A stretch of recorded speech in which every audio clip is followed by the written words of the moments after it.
Welcome to Kenton's videos. Enjoy the video. You start by making sure the research table and a workbench or anvil are available. They matter because the weapon requires a higher tier station. Once done, prioritize gathering 2 spiky balls, 1 sturdy twig, and a length of silk or cord. These provide the damage and binding.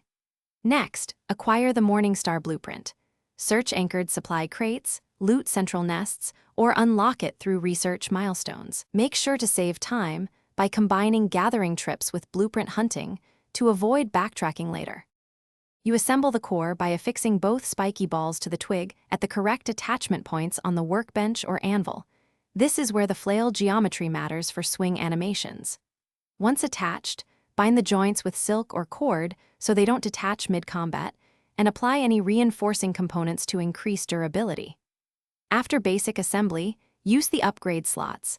Add damage modifiers or durability shards to extend lifespan. Make sure to test swings on a low-threat enemy to check balance and reach.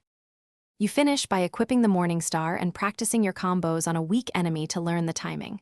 The flail has longer wind-up but higher impact, so timing matters. If crafting fails, make sure you actually unlock the blueprint and use the correct tool tier.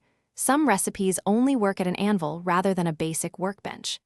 If the weapon breaks or feels weak, repair using spare silk and parts. And consider adding damage upgrades at the upgrade station to boost effectiveness quickly. Thanks for watching. Consider subscribing if we helped you.